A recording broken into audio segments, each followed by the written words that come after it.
Papo de Mulher está de volta. Estou aqui com a doutora Cleise Franco, que vai falar sobre a prevenção do comportamento suicida. Seja bem-vinda, doutora. Obrigada.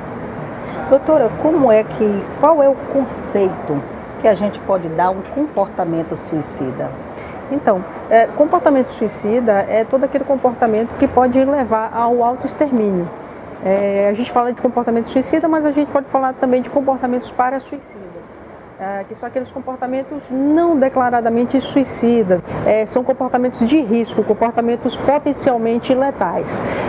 Por exemplo, você sabe que é extremamente arriscado sair à noite para determinados locais ermos, e 10 horas, 11 horas, meia-noite, você decide que vai passear num local escuro, num local mal iluminado, para pensar na vida.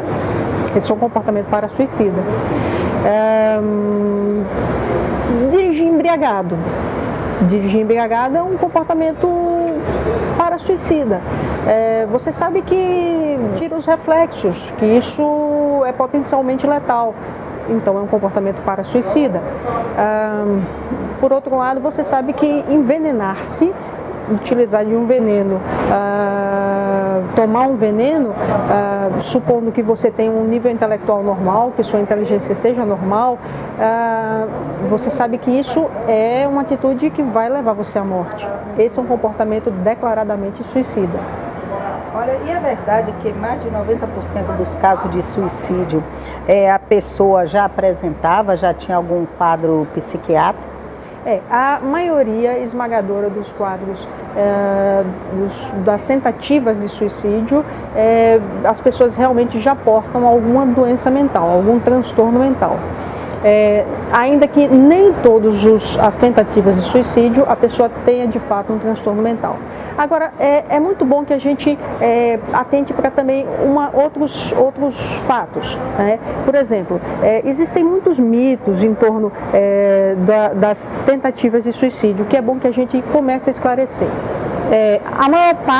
A maioria esmagadora dos que conseguiram se matar avisaram para alguém, ou para alguém da família, ou para algum médico, ou para algum professor, ou para alguém da vizinhança.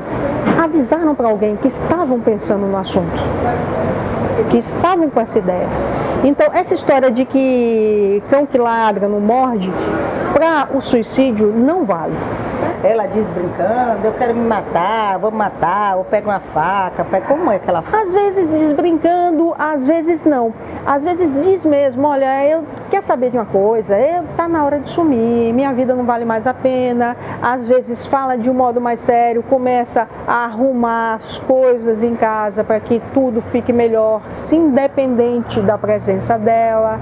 Começa a ideia de, olha, talvez seja melhor fazer um testamento, começar a arrumar as minhas dívidas, para não deixar pendência para ninguém, para os meus filhos, para ninguém da minha família, não dar trabalho para ninguém depois da minha morte. Tem uma série de sinais indiretos e às vezes diz mesmo textualmente que vai se matar, avisa mesmo, fala para as pessoas, olha, eu estou pensando mesmo em me matar, quer saber de uma coisa? Eu acho que todo mundo ficaria melhor sem mim. Eu dou muito trabalho. Então, só que muitas vezes as pessoas ouvem isso e não, que é isso, deixa pra lá, que é isso que você está pensando, e nisso, imagina, e as pessoas não levam em consideração. E aí é que está o perigo. Essa ideia de minimizar o aviso. Então, que a gente sempre vê aí uma criança, eu me mato, se fizer isso eu me mato. A mãe deve levar em consideração um tipo de brincadeira dessa? Deve levar em consideração, sim. A Organização Mundial de Saúde está extremamente preocupada porque a maior faixa de aumento de casos de suicídio está entre adolescentes. Na verdade, a maior causa de morte hoje entre adolescentes, as 3 maiores causas são acidentes de trânsito, AIDS e suicídio. Então, o suicídio é um problema de saúde pública mundial. E é bom que se diga, hoje, a cada 40 segundos, morre uma pessoa por suicídio no mundo. Só que esses dados ainda estão minimizados. Por quê? muitos países simplesmente não registram o número de suicídios, simplesmente não catalogam o número de suicídios. Em países como o nosso, o Brasil, que cataloga o número de suicídios, esse número ainda está subnotificado. Então, situações em que são mal investigadas, situações em que simplesmente não é informado, fica como morte indeterminada. Então a pessoa simplesmente foi encontrada morta em casa, causa morte indeterminada. Então tomou um veneno e não ficou aparente que a pessoa teve uma crise convulsiva, ou enfim, o padecimento foi por conta de um veneno. Não se sabe a causa morte indeterminada. Se não houver uma história de alguém que conte que fulano, ou uma carta, um bilhete suicida, não se sabe a morte. Isso acontece muito. E quando eu estava no quadro de entrevistas de Direito e Cidadania com o Dr. Conrado, que está aqui, ele citou uma senhora que estava com problema, o nome dela foi negativado e tal, e que ela falou que estava pensando em tomar o chubinho, querer se matar. Esse pensamento nasce daquele momento ou essa pessoa já tinha uma predisposição a isso?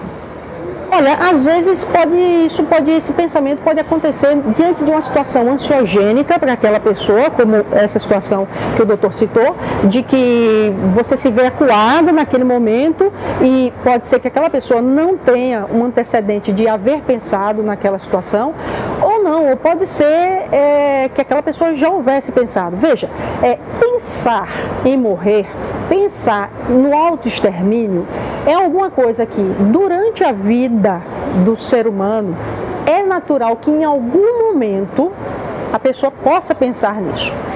Fazer ou pensar seriamente, planejar a respeito ou tentar matar-se é que é o problema. Então, pensar em que se de repente eu sumisse, se de repente eu desaparecesse, isso é natural da existência humana. Agora, você tentar contra a sua vida ou você começar a persistentemente planejar contra a sua vida, gastar tempo, é que passa a ser um problema. Inclusive, é interessante que a doutora falou que as pessoas não acreditam que a pessoa vai se matar e acaba até indiretamente auxiliando a pessoa a se suicidar. Por exemplo, aconteceu um caso, porque assim, na legislação hoje jurídica, o artigo 122 prevê que induzir ou auxiliar a pessoa a cometer suicídio é um crime e tem pena de 2 a 6 anos. E aconteceu em Itabaiana, você vê, aqui em Itabaiana aconteceu numa simples brincadeira. A pessoa se mate aí que eu quero ver, e deu a faca. Pensando que na cultura de achar que a pessoa não vai se matar, porque quem fala que não faz. Quem fala não faz. É verdade. Aí aconteceu, ela pegou a faca e aí justamente foi submetida a júri para ver se é questão sigilosa, mas um caso verídico que a pessoa auxiliou, e isso a legislação penal prevê a pena de 2 a 6 anos para quem auxilia, instiga ou induz a pessoa a se suicidar. E é interessante que as pessoas têm que acreditar mesmo. Se as pessoas falam que vão se suicidar, é bom acreditar, porque pode acontecer, como já aconteceu. Ô, doutora, e acontece quando a pessoa tem depressão? Hoje esse termo depressão eu acho que está muito banalizado. Isso. Todo mundo diz, eu tenho depressão, vou ali na farmácia, compro um remedinho, toma da vizinha e tal, e vai. E muitas vezes ela recorre ao álcool e às drogas para aliviar o sofrimento. Isso agrava esse comportamento? Com o que acontece com essa pessoa? Isso é muito boa a sua pergunta, porque muitas vezes as pessoas entram na dependência química por conta de outras questões. Uma delas é a depressão. Muitas vezes a pessoa começa a usar demais álcool ou começa a experimentar e usar frequentemente drogas por conta de sintomas depressivos. Como uma tentativa muito mal sucedida de automedicação. Usam o álcool ou as drogas como se fosse automedicação. E aí o risco tremendo. Tanto de ninguém sabe quem tem uma tendência a tornar-se dependente. Existe uma predisposição genética que algumas pessoas têm e outras não. E nenhum de nós sabe quem tem essa predisposição genética a tornar-se dependente de substâncias psicoativas. E algumas dessas pessoas, além da depressão, vão se tornar dependentes químicos para piorar a sua situação. E como não bastasse, mesmo os que não se tornarem dependentes vão ficar fazendo um uso nocivo, vão prejudicar a sua saúde física e piorar o seu quadro depressivo. Porque o álcool, ele tem um efeito euforizante inicial, que dá aquela sensação de que, opa, melhorei dos sintomas depressivos. Só que depois, principalmente no dia seguinte, a sensação de depressão é muito pior. Com outras drogas, a sensação pode ser pior ainda. Com a cocaína, com o crack, a sensação de depressão depois do uso é pior ainda. Com drogas que a gente fala que tem uma ação mais disléptica, como a maconha, que faz mal sim, agora criou-se uma modinha de dizer que maconha é natural, maconha não faz mal sim. A Associação Brasileira de Psiquiatria é tácita em dizer que nós somos terminantemente contra a legalização da maconha e de outras drogas, porque faz mal sim. A maconha, ela tem efeitos deletérios, tanto em nível de memória, quanto em outros níveis. Por exemplo, muita gente não sabe, mas a maconha, ela tem um efeito de depressão no sistema imunológico também. Então ela provoca efeitos, pessoas, por exemplo, não se advoga que a pessoa que seja portador de HIV use, mesmo que tenha dores, etc, etc, etc, por conta de outras coisas, se tiver uma hérnia de disco e HIV, use maconha para aliviar suas dores, porque senão vai certamente ter AIDS e não ser só portador do vírus HIV, porque a maconha provoca uma depressão imunológica. E isso não é dito, isso não é passado para a população. Então, drogas dislépticas como LSD, maconha, não vão ajudar também, pelo contrário, vão aumentar aquela sensação que a depressão provoca, de que eu não consigo raciocinar direito, eu não consigo pensar direito, é muito difícil, aquela sensação que as pessoas têm, poxa, ela me perguntou alguma coisa que para mim, há um tempo atrás, era trivial, seria trivial responder, mas, meu Deus, como dá trabalho para pensar agora. Como parece que agora tudo é confuso, eu não consigo mais ter a mesma capacidade de trabalho que eu tinha antes. Todo mundo que está deprimido tem essa sensação. Eu não consigo mais me lembrar onde eu coloco as coisas. Eu não consigo mais lembrar das coisas mais simples. E aí aquelas pessoas perguntam, será que eu estou ficando com demência? Será que eu vou enlouquecer porque eu estou deprimindo? Não, são sintomas da depressão que acontecem com pessoas das mais variadas idades, mesmo os mais jovens, ficam assim, diminui a capacidade escolar, diminui a capacidade de trabalho nos adultos e nas pessoas da quarta década, quinta década ou nos idosos, mas não significa que estão com demência, apenas com depressão. Olha só, e você aí já viu alguém passar por um problema desse? Eu achei interessante o avô da minha prima, ele perdeu a mulher, ele tinha 70 anos, ela faleceu e ele ficou muito deprimido em relação a isso e ele demonstrava que estava triste, mas não chegou a comentar com ninguém que ia se suicidar. E certo dia, infelizmente, chegou o ocorrido. Eu queria saber se é normal pessoas idosas, qual o índice de suicídio entre os idosos? Então, existem situações que são de maior risco, né? Por exemplo, idosos têm um maior risco de conseguir um êxito, de conseguir numa tentativa o êxito no suicídio, né? Principalmente homens. Os homens conseguem ser mais efetivos nas suas tentativas. Homens idosos separados, não importa se com ou sem filhos, se forem migrantes, né, se não estiverem no seu local de nascimento, local onde a família esteja, se tiverem uma situação financeira, mais difícil, tiverem em uma situação de instabilidade profissional, e também se não tiverem uma fé, uma crença. Se não tiverem uma fé, também é mais fácil que cometam, que tenham êxito numa tentativa de suicídio. Que a senhora falou aí, a doutora falou aí, e eu me lembrei que realmente o que a gente ouve mais, né? Fulano se jogou do prédio, jogou da ponte, porque estava com problemas financeiros. Problemas financeiros é o que, né? Financeiro, amoroso, qual o carro-chefe em primeiro lugar? As taxas de suicídio em Portugal e Espanha estão estúpidas. Está crise. Estúpidas. Então, por exemplo, há muitos casos, não é só a quantidade de desemprego que está absurda na Espanha e em Portugal, mas as taxas de suicídio, o que tem de viúvas de maridos que cometeram o suicídio é uma quantidade absurda em Espanha e Portugal.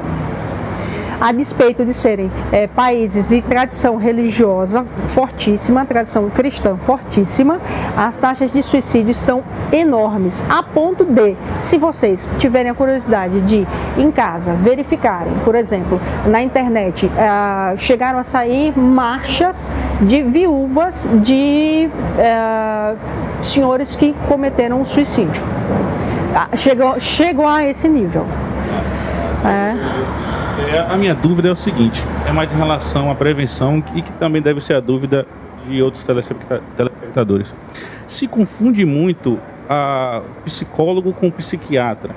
Existe um grau que até esse grau procura o psicólogo e esse outro grau procura um psiquiatra? Ou existem casos que são exclusivos de psicólogo, casos exclusivos de psiquiatras, como a pessoas que têm predisposição ao suicídio, esses depressivos? Como é que se divide essa questão? Então, o correto seria que, por exemplo, caso houvesse em todo hospital, a medida de praxe deveria ser essa. Caso houvesse uma tentativa de suicídio que fosse atendida em qualquer hospital geral, houvesse a chegada de um paciente que conseguisse ser salvo, deveria ser chamado um psiquiatra para ver esse caso.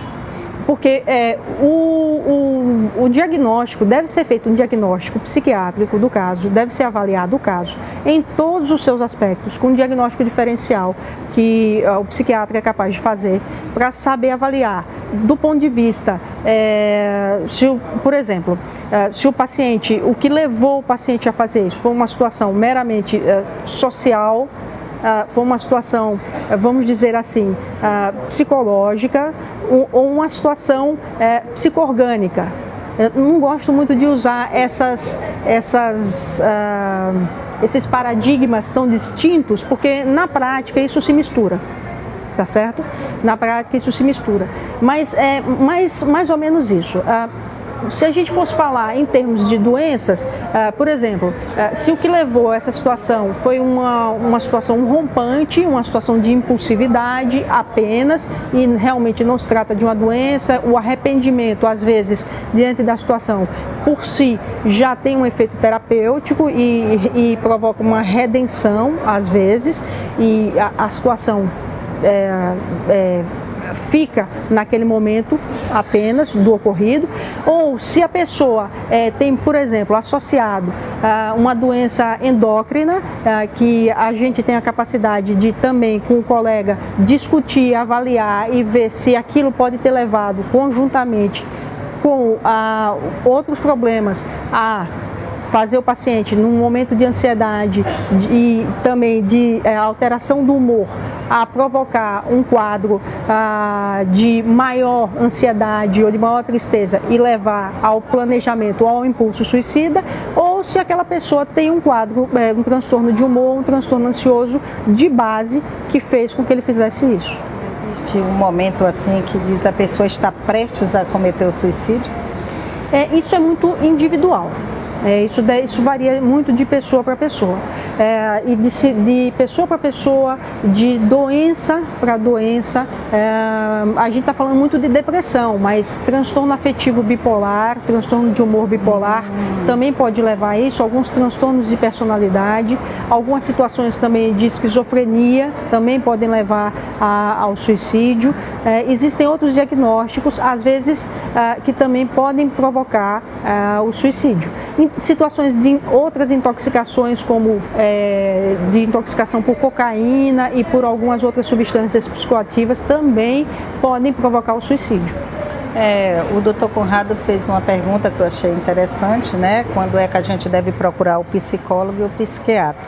E me levou a pensar isso, né? Que a gente procura, né? O médico procura nutricionista quando quer perder peso, vai para uma academia, procura o cardiologista, então a gente vai, né? Procura o gastro, então a gente tenta cuidar do corpo. Mas tem alguém que se preocupa com a cabeça?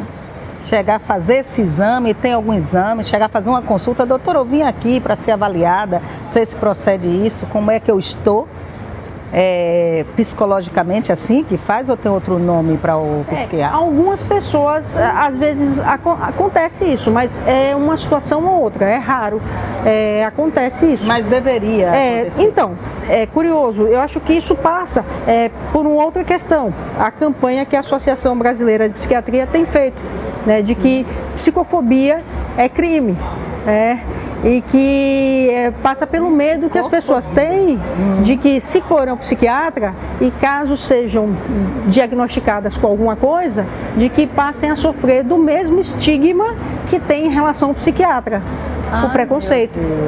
Vocês sabiam disso? Então, assim, na verdade é aquela história.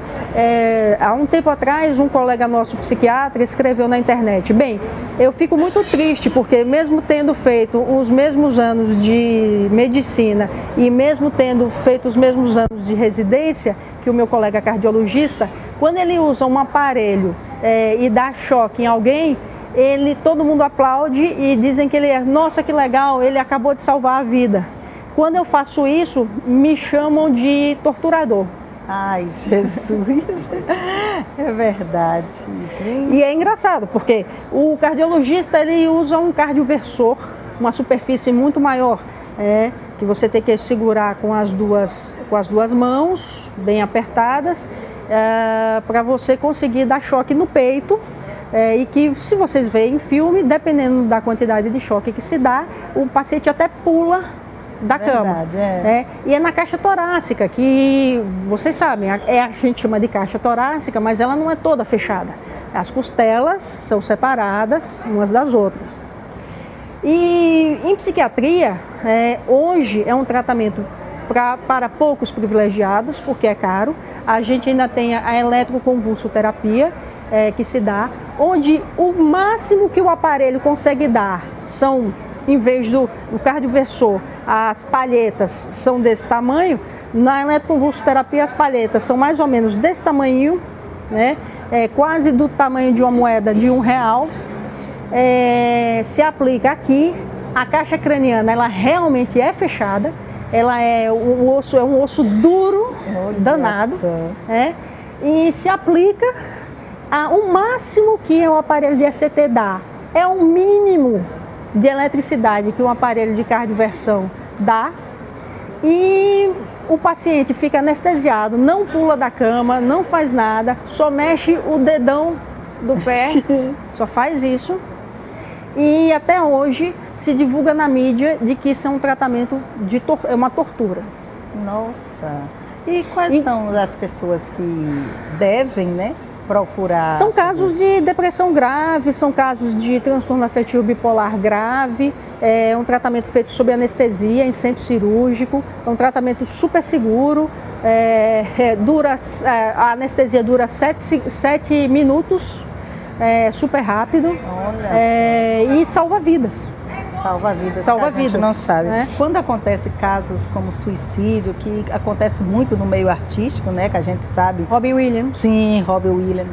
que morreu. Eu estava lendo sobre ele também, né? Que ele era uma pessoa depressiva e que usava droga e álcool, isso, né? Isso alcoolista de longa data. Que isso diz que é o grande perigo mesmo, né? Essa mistura que dá para a pessoa cometer um suicídio. Isso. E é uma coisa que viu, aconteceu, acabou e para de falar. Isso. Então está sendo normal acontecer isso na sociedade. Então a gente busca, eu tenho esse programa aqui como um programa informativo, um programa que tem a obrigação de levar para você que está em casa informações que você não vê por aí. Então é normal a gente ver, fulano se suicidou, e daí? Separou do marido, suicidou. Ele tinha dinheiro, perdeu o emprego, suicidou. Teve a crise, né, quando o Banco do Brasil, né, demitiu. Então o índice foi grande de suicídio. Então tem pessoas que administrar uma nova vida, como você falou no caso dos bancários, mas pode ser pessoas, no caso de pessoas que têm problemas genéticos, doenças que são já determinadas geneticamente, depressões endógenas, transtorno bipolar, às vezes não é nenhuma questão de que, olha, eu estou com esse problema ou com aquele. Não, simplesmente vem um sintoma da depressão, a tristeza vem muito forte e naquela hora vem um pensamento suicida. Vem o pensamento suicida e às vezes é preciso que a família dê muito reforço. Parar de tentar perguntar, mas fulano, o que foi isso? Mas fulano, você tem uma vida tão boa, mas fulano, veja bem, o sol tá aí. Não, apoie, esteja junto, seja companheiro, diga, olha, eu estou ao seu lado e eu não vou deixar você. Outra coisa aqui, uma pergunta para a gente fechar, que infelizmente tem um tempo, e essas pessoas que quando ocorre algum problema que desses que foi citado aqui, ele além de matar, no caso amoroso, por exemplo, além de matar a pessoa, ele se mata, né? Isso também é um comportamento suicida, isso também, essa pessoa tem uma predisposição a esse comportamento ou isso é momentâneo, é coisa da... Aí são pessoas que têm geralmente transtornos de personalidade associados ou traços de transtorno de personalidade associados que podem estar doentes com transtornos de humor ou não. Essas pessoas são pessoas que têm um transtorno de personalidade, às vezes narcísicas, às vezes pessoas dependentes, extremamente dependentes, e que são dadas a essas atitudes, tá certo? Então aí já é um outro tipo de problema. Esse programa é voltado para o público feminino, apesar de estar muito feliz, porque eu estou sabendo que tem muitos homens, jovens, até criança assistindo esse programa. Eu estou muito feliz com o sucesso desse programa. Então eu gostaria que a senhora deixasse uma palavra, uma dica para a mulher que está vivendo isso, ou tem alguém do lado dela que está vivendo dessa forma e ela não sabe como agir. Qual é a palavra que você deixa para esta mulher? Não é à toa que essa fitinha amarela está sendo usada esse mês por milhares de pessoas no Brasil e no mundo todo, que é a campanha de prevenção do suicídio. Então, você não pense que você está sozinho ou sozinha quando você está triste, está deprimida, ou se você está pensando em acabar com a sua vida. Não faça isso, é só um momento que você está passando. Você está precisando falar com alguém? Então, acesse www.cvv.org.br, Centro de Valorização da Vida. Lá tem sempre alguém disposto a falar com você. Olha, estamos chegando ao final do nosso programa aqui. Hoje foi excelente, teve muitas informações aqui. Eu quero agradecer, né, aos nossos patrocinadores, principalmente ao Maratá, que saboreamos o suco Maratá aqui. E, né, a felizada de hoje foi a doutora que ganhou os produtos Maratá. Já disse aqui que é apaixonada pelos chás, certo? E a você que está nos assistindo, um beijo no coração e até o próximo programa, se assim nosso Deus permitir.